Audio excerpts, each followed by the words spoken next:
the intelligence services in America have killed an American president, and at least one American president, have killed a viable presidential candidate and his brother. And I mean, that, just going back to basic societal trust, if that was the case, if I lived in a country where I believed that the intelligence services could pick off anyone they wanted, including the most famous and important person in the country, I would escape that country, I think, because then that's the country that would have fallen into tyranny.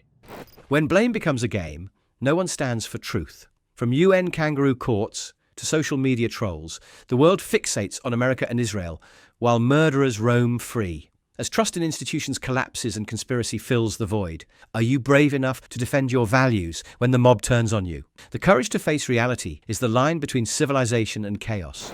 So here's the thing. I saw you on the Joe Rogan show, and I'm thinking to myself, you wrote The Strange Death of Europe about the influx of Islamists into England and other countries. And so you became the darling of the right. And you wrote a book called The Madness of Crowds, in which you took some of the sexual craziness that's going on and looked at it in this very sane way, very reasonable way. Again, you're the darling of the right. Now you write a book about the atrocities in Israel and the courage of the Israelis in fighting back against what you rightly term a death cult.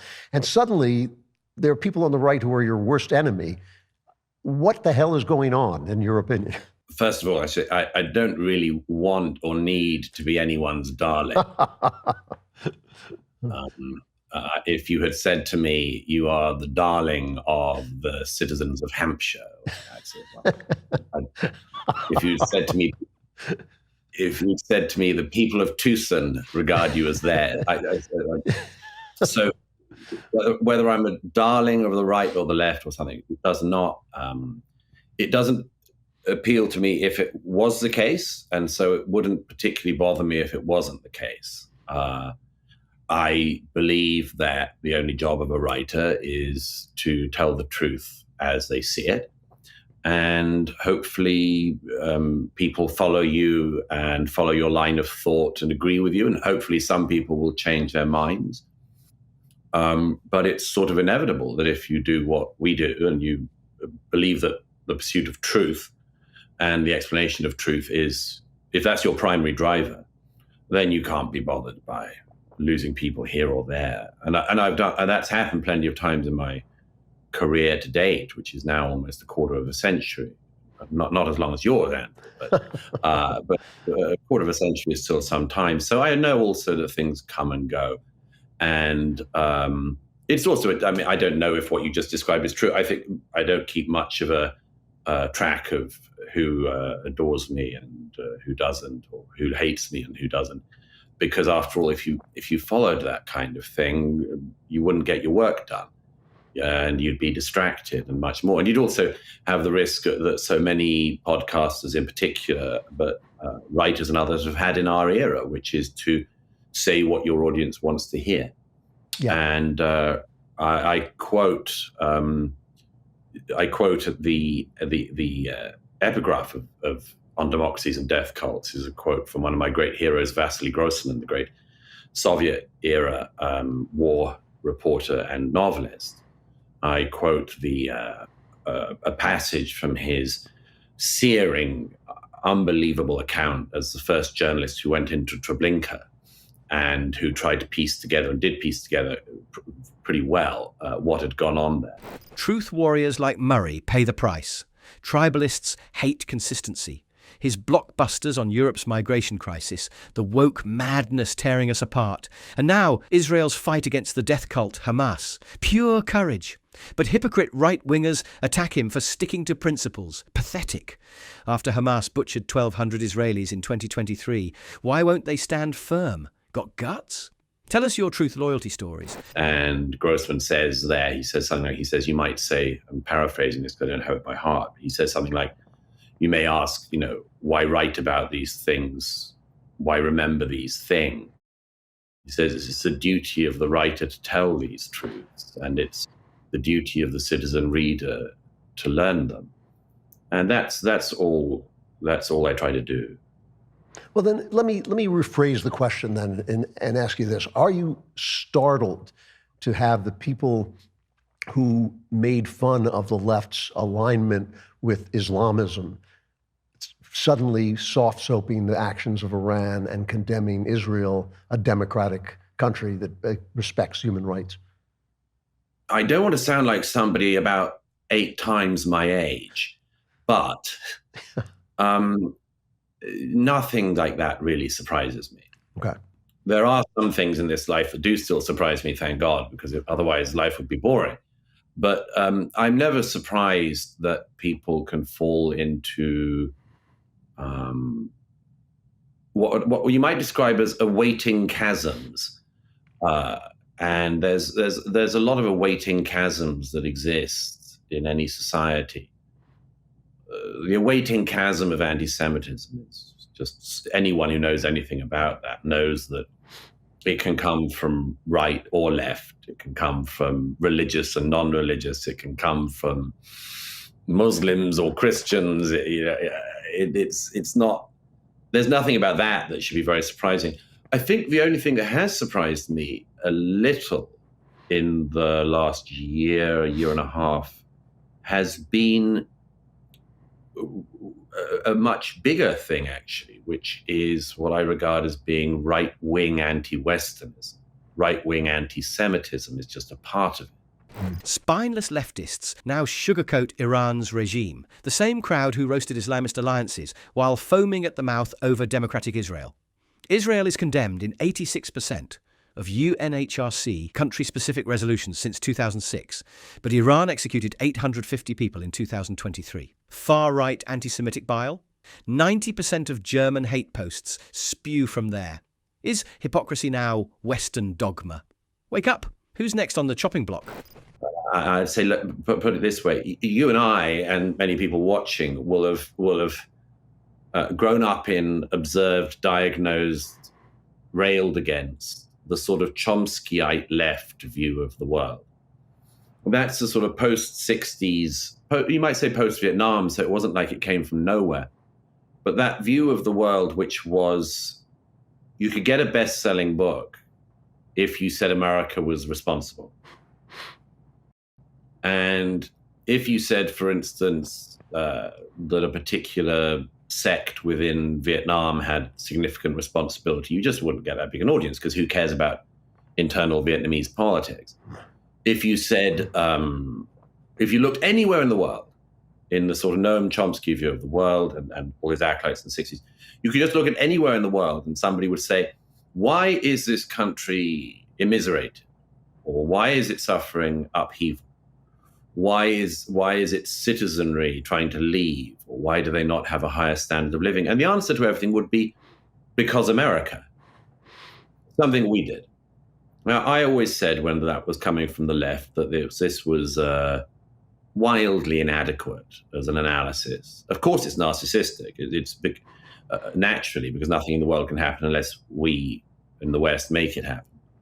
But it's also a very appealing one, because it's just an omni-explanation for everything. And in the last couple of decades, I suppose, in this case, almost certainly as a fallout from the failures of Iraq and Afghanistan, we see that from the right as well. And there's that wing. Some people call it the isolationist wing of the Republican Party.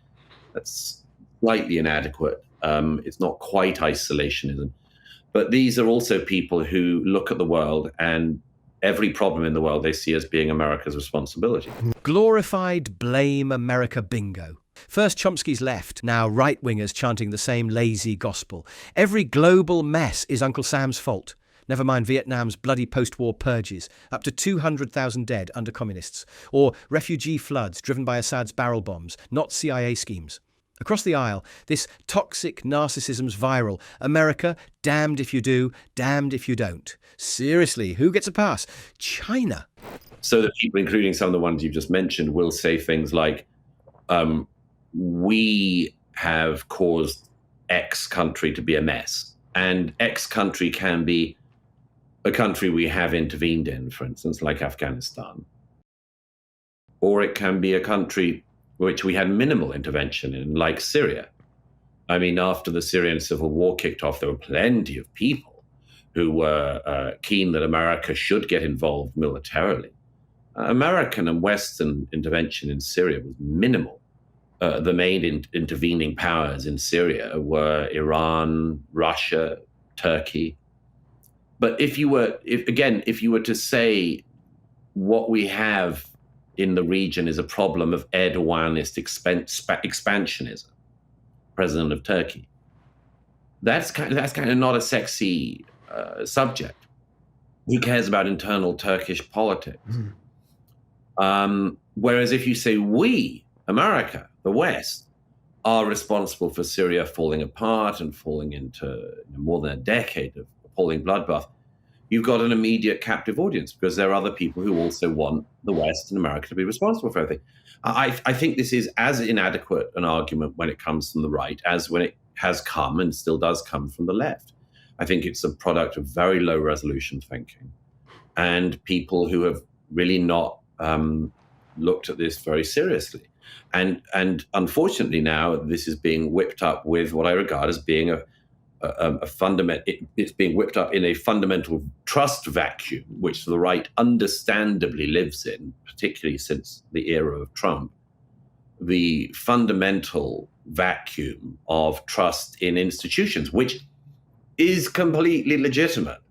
I've said this repeatedly. I said this on Joe Rogan's podcast. I said it's inevitable that after COVID and the lab leak, let alone, the Russia hoaxes, the Hunter Biden stuff, it's inevitable that the right will be very suspicious of institutions. But I'm, as it were, old enough to know that conservatives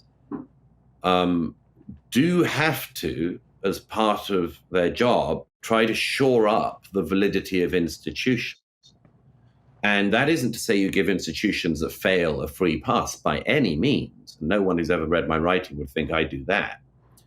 But because X institution has failed us, burn it all down, is just, in my understanding of conservatism, is a million miles away from the conservative ethos, which is burn it down is the radical left's response to everything. It is not an admirable thing for people on the right to join in on. America mostly sat on its hands. While Iran funneled $16 billion to Assad's slaughter machine, Russia flew 90% of Aleppo strikes, leaving over 33,000 dead, and Turkey invaded the north. Yet half the world parrots that the West broke Syria. Nobody salivates over Turkish or Iranian crimes. Just blame America clickbait. But wasn't conservative virtue always to reform, not torch everything like Antifa? Yeah, I think the COVID exposed so much deception and corruption in our elites, and the elites, because they were backed by the press and surrounded by the press, thought they were going to just glide over it. They just thought they were going to glide into the next thing and are shocked to find that people want them gone. And now, because of the information crisis we're in, it's very difficult for anybody to pin down what is the truth and what's not. And it leaves people free to come up with these crazy ideas. I mean, it's, we're living through it literally daily at the moment. Yeah. One of the reasons why, again, in my understanding, conservatives should be more judicious in their analysis and in their putting forward of solutions and answers to things, is that they should know that there are things which, if you set them running, you will not be able to stop them. Right. A lot of people are responsible for that. Remember that before President Trump released the remaining JFK files in March, he had said for a long time, this is going to be big. RFK Jr., who after all is in the cabinet, had said repeatedly on the record that he believed his father and uncle were killed by the CIA. And a majority of Americans, not just because of them, but because of that sort of thing going around for a long time, genuinely do believe that the intelligence services in America have killed an American president, and at least one American president, have killed a viable presidential candidate and his brother. And I mean, that just going back to basic societal trust, if that was the case, if I lived in a country where I believed that the intelligence services could pick off anyone they wanted, including the most famous and important person in the country, I would escape that country, I think, because then that's a country that would have fallen into tyranny. The collapse of trust in American elites and institutions feels like a defining feature of the era. COVID didn't just expose mistakes, it shattered illusions. When society can't agree on basic facts, conspiracy theories proliferate among both left and right. So, any thoughts on what Douglas Murray just discussed? Share them in the comments below. And don't forget to like, subscribe, and hit the notification bell so that you never miss any of our future debates.